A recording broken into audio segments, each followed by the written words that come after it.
Shalom Bapak Ibu Saudara yang terkasih. Hari ini kembali kita berjumpa. Puji Tuhan, Tuhan masih memberikan kepada kita kesempatan untuk kita bisa beribadah.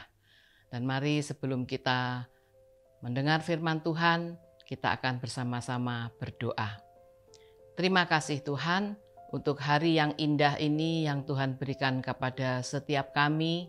Kami boleh ada sebagaimana kami ada. Ini semua karena kasih karunia yang Tuhan berikan kepada kami. Tuhan, kami hendak menerima kebenaran firman Tuhan. Mari Roh Kudus, biarlah Engkau yang akan mengurapi setiap kami, sehingga kami boleh mendengar suara-Mu dan mengerti apa yang ingin Tuhan sampaikan kepada kami. Terima kasih Tuhan, kami akan menyambut firman Tuhan di dalam nama Tuhan Yesus Kristus. Amin. Puji Tuhan, hari ini kembali kita akan belajar satu kebenaran firman Tuhan. Dan saya ingin menyampaikan kebenaran firman Tuhan yang saya berikan satu judul, Kerajaan Surga. Kita akan belajar tentang kerajaan surga dan terlebih dahulu kita akan membaca dari Injil Lukas pasal 13 ayat yang ke-18 sampai 21. Demikian bunyi firman Tuhan. Maka kata Yesus, seumpama apakah hal kerajaan Allah dan dengan apakah aku akan mengumpamakannya? Ia seumpama biji sesawi yang diambil dan ditaburkan orang di kebunnya. Biji itu tumbuh dan menjadi pohon, dan burung-burung di udara bersarang pada cabang-cabangnya. Dan ia berkata lagi, dengan apakah aku akan mengumpamakan kerajaan Allah? Ia seumpama ragi yang diambil seorang perempuan dan diadukkan ke dalam tepung terigu 3 sukat sampai khamir seluruhnya. Amin. Puji Tuhan. Kita tahu bahwa setiap orang pasti berpikir bahwa surga itu adalah yang aku rindukan. Setiap orang pasti memiliki keinginan bahwa surga itu adalah tempat yang terakhir yang diidam-idamkan. Setiap orang pasti merindukan surga di dalam kehidupannya. Bahkan kalau kita melihat ajaran-ajaran agama pasti menekankan tentang surga. Mengapa demikian?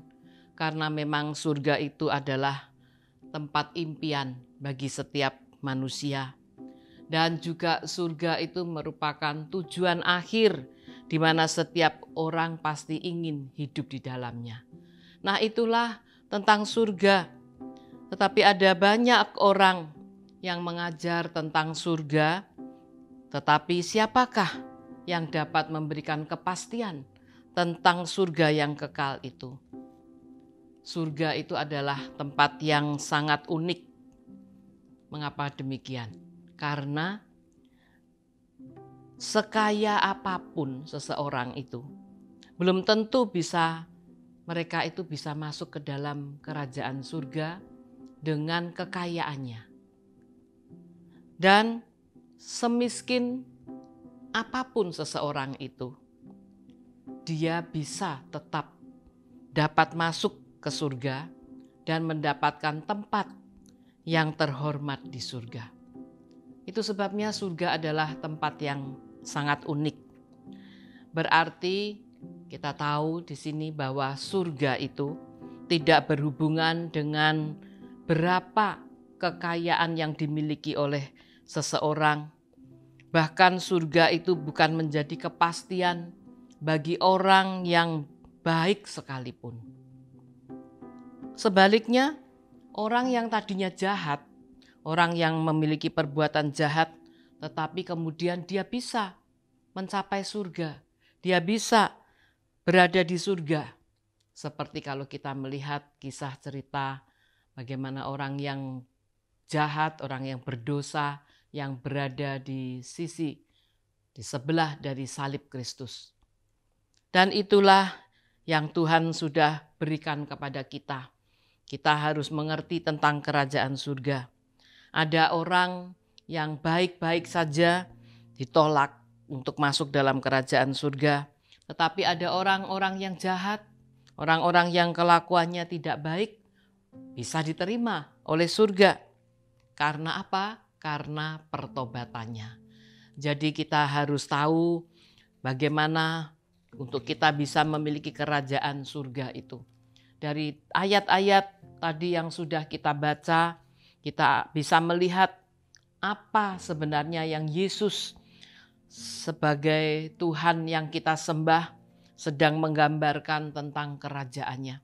Kita akan melihat beberapa hal yang ingin saya sampaikan. Yang pertama, kerajaan surga itu berhubungan dengan pertumbuhan. Jadi kita harus mengerti apakah artinya kerajaan surga itu berhubungan dengan pertumbuhan. Kita tidak bisa terus menjadi bayi rohani. Ketika kita percaya kepada Yesus, kerohanian kita harus bertumbuh. Kita tidak bisa seperti seorang anak bayi yang terus makannya lembut, yang makannya tidak bisa makanan keras. Nah, bagi kerohanian kita, bagaikan kerohanian yang seperti bayi. Dan hal itu tidak bisa kita terus seperti itu.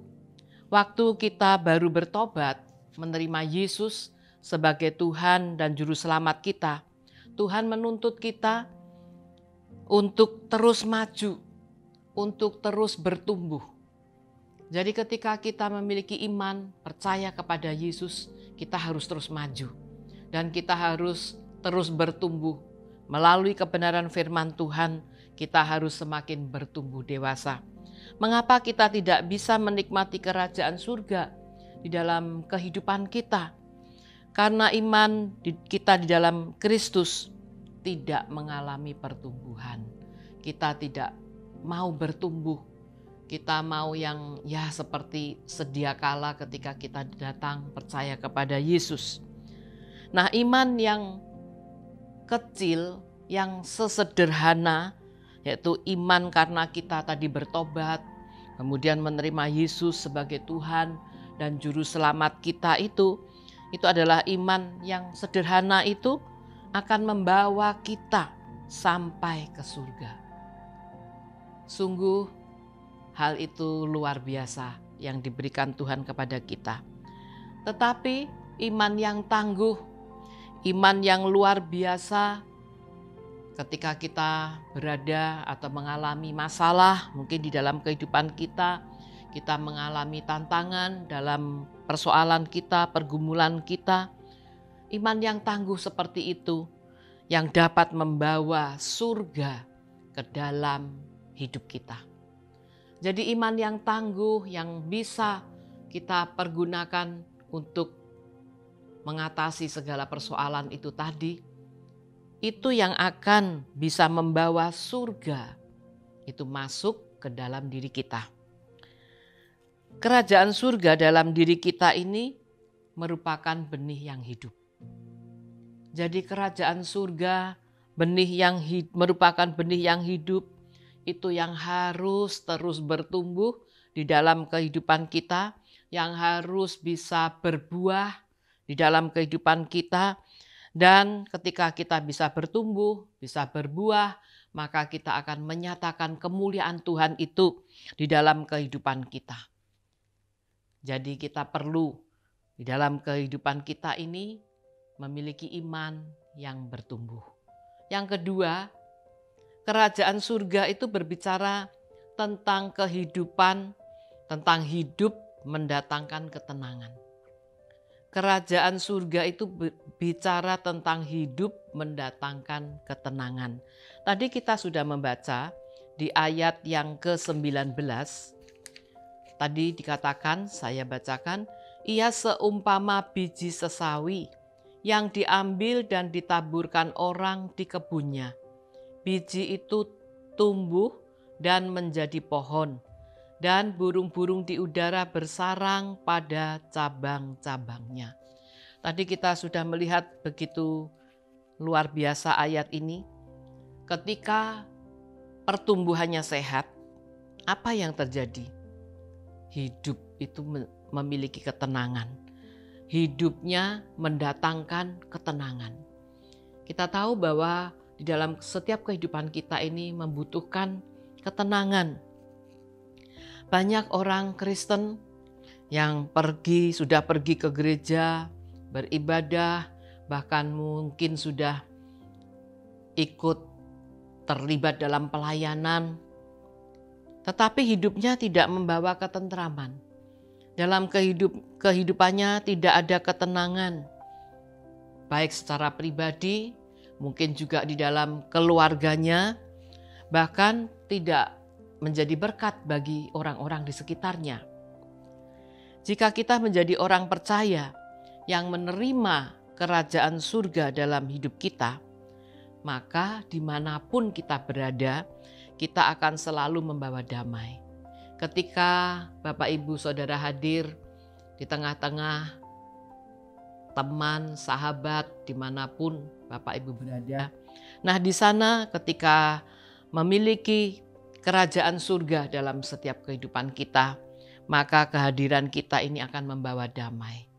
Kehadiran Bapak Ibu Saudara akan membawa sukacita, akan membawa ketenteraman, akan membawa ketenangan buat banyak orang. Dan itu orang akan merasakannya. Jadi sangat penting di dalam kehidupan kita ini supaya kita ini memiliki hidup yang benar, yang berkenan kepada Tuhan, supaya kerajaan surga itu hadir di dalam setiap kehidupan kita, dan kerajaan surga itu bisa mendatangkan hidup kita yang penuh dengan ketenangan, kedamaian itu. Dan sekarang kita melihat berikutnya, yang ketiga, kerajaan surga itu berhubungan dengan bagaimana kita mempengaruhi seluruhnya. Kalau di ayat yang ke-20 dan 21 tadi kita sudah membaca, dikatakan, dan ia berkata lagi, dengan apakah aku akan mengumpamakan kerajaan Allah? Ia seumpama ragi yang diambil seorang perempuan dan diadukkan ke dalam tepung terigu 3 sukat sampai khamir seluruhnya.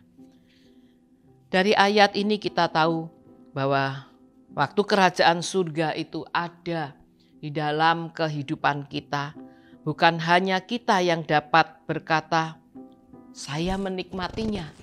Bukan hanya kita, tetapi ketika kerajaan surga itu ada dalam kehidupan kita, ada satu ciri, maka orang yang ada di sekitar kita, orang-orang yang bersama dengan kita juga bisa turut merasakannya. Ini yang sungguh luar biasa yang Tuhan berikan bagi kita. Karena kita dapat menghamiri, kata firman Tuhan tadi. Menghamiri atau mempengaruhi seluruhnya. Dalam ayat tadi menghampiri 3 sukat tepung terigu. Jadi menjadi berkat. Kita bisa menjadi berkat. Kita tahu bahwa kerajaan surga ini adalah tujuan setiap orang. Pasti setiap orang merindukan kerajaan surga itu. Tapi kita harus mengetahui bahwa tidak ada seorang pun yang akan bisa sampai ke surga dengan hanya memiliki kekayaan atau mungkin dengan rajin beramal dan dengan segala mungkin perbuatan baik yang dilakukan. Hal itu tidak bisa akan membawa seseorang untuk mencapai surga, untuk bisa sampai kepada kerajaan surga. Jadi hal-hal yang sudah kita pelajari pada hari ini, mari biarlah kita mau mengerti bahwa kerajaan surga itu berhubungan dengan pertumbuhan. Jadi kita harus bertumbuh di dalam iman kita, di dalam Yesus Kristus. Kita harus bertumbuh sehingga dapat kita mempengaruhi orang lain, kita dapat menjadi berkat bagi orang lain. Dan benar-benar kehidupan kita ini akan menjadi berkat bagi banyak orang. Juga kerajaan surga tadi berbicara tentang hidup yang mendatangkan ketenangan. Ketika kita mengerti, ketika kita tahu bagaimana kita bisa menerima kerajaan surga di dalam kehidupan kita ini, maka hidup kita ini akan menjadi tenang. Kita akan memiliki ketenangan walaupun ada masalah, walaupun ada banyak hal yang kita hadapi dalam kehidupan kita, kita tetap tenang. Dan bahkan tadi yang ketiga, kerajaan surga berhubungan dengan bagaimana kita mempengaruhi seluruhnya. Jadi apapun yang ada di sekitar saudara, ketika kerajaan surga, firman Tuhan yang hidup itu mengubah hidup saudara, sehingga saudara menghadirkan kerajaan surga dalam kehidupan saudara, maka saudara akan bisa mempengaruhi seluruhnya. Apa saja, siapa saja yang saudara hadapi, apapun persoalan saudara, maka kerajaan surga itu bisa menjadi berkat bagi banyak orang. Dan kelak kerajaan surga benar-benar bisa kita capai. Kita bisa sampai di surga dan berjumpa dengan Yesus di sana. Jadi kita harus mengerti, kita harus bersyukur, kita patut bersyukur karena melalui korban Kristus, darah yang tercurah bagi kita semua oleh anugerah di dalam Yesus Kristus, kita dapat masuk kelak di dalam kerajaan surga. Bahkan kita dapat menghadirkan kerajaan surga itu di dalam hidup kita.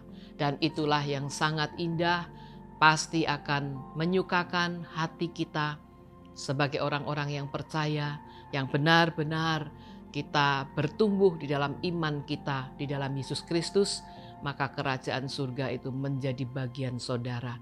Bukan nanti kita kelak akan di surga saja, bahkan ketika kita ada di dalam dunia, ketika kita menjalani hidup kita, kerajaan surga itu hadir dalam kehidupan kita karena ada ketenangan, damai sejahtera, dan banyak orang yang diberkati melalui kehidupan kita semua.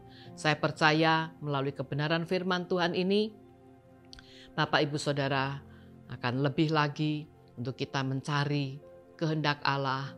Kita akan melakukan firman Tuhan supaya apa yang dijanjikan oleh firman Tuhan ini menjadi bagian, menjadi pengalaman bagi Bapak Ibu Saudara sekalian. Kiranya firman Tuhan boleh menjadi berkat bagi kita semua. Amin. Dan mari kita akan tutup di dalam doa. Terima kasih Tuhan untuk waktu yang indah kami boleh mendengar suara-Mu melalui kebenaran firman Tuhan. Kami mengerti Tuhan tentang kerajaan Allah yang Tuhan ingin untuk setiap kami jemaat-Mu Tuhan. Kami boleh mengalaminya melalui pertumbuhan iman kami. Kami akan mengalami Tuhan kerajaan surga masuk di dalam kehidupan kami semua. Dan kami akan mendapatkan ketenangan. Kami akan mendapatkan kedamaian, sukacita. Bahkan segala apa yang kami hadapi di dalam kehidupan kami Tuhan. Kami percaya Tuhan Kau selalu yang akan menolong kepada kami. Terima kasih Bapa. Kami mau melalui hidup kami bisa menjadi berkat bagi banyak orang. Kami bisa menghamiri Tuhan banyak orang. Sehingga orang-orang yang ada di sekitar kami juga boleh percaya kepada Engkau Yesus. Boleh mengalami kerajaan surga yang Tuhan sediakan bagi setiap kami. Terima kasih Tuhan untuk kesempatan yang indah kami boleh mengerti, kami boleh mendengar firman-Mu. Kami percaya Tuhan hari-hari yang masih ada di depan kami, Tuhan yang senantiasa menuntun setiap langkah hidup kami. Engkau yang akan memberikan kemampuan, memberikan kekuatan kepada setiap kami jemaat-Mu Tuhan. Terima kasih ya Bapa, kami bersyukur Tuhan kami boleh menjadi milik-Mu. Kami boleh Kau tebus oleh korban Kristus, melalui darah Kristus. Kami telah dibebaskan dari segala dosa kami, dan kami Tuhan layak Tuhan untuk datang kepada Engkau dan mendapatkan setiap janji yang Tuhan sudah berikan kepada kami. Terima kasih Tuhan, kami berdoa buat semua jemaat-Mu yang ada, kiranya Engkau yang akan terus menjaga, memelihara kami Tuhan, sehingga kami boleh tetap Tuhan setia kepada Engkau, kami boleh mengasihi Engkau. Hari-hari yang ada kami terus mau Tuhan melekat kepada Engkau. Kami percaya Engkau akan memberkati setiap kami, setiap usaha pekerjaan kami, rumah tangga kami, pribadi kami. Engkau yang akan hadir dalam setiap kehidupan kami. Terima kasih Tuhan, terima kasih kami telah menyelesaikan ibadah kami pada hari ini. Dan kami percaya Engkau akan memberkati setiap kami Tuhan. Apapun yang menjadi kebutuhan kami Tuhan, Engkaulah Allah kami. Engkau yang selalu menyertai dan memberkati setiap kami. Terima kasih Tuhan. Dan saat ini Bapak Ibu Saudara, mari kita akan menerima berkat Tuhan. Kita angkat tangan kita. Terima kasih Tuhan.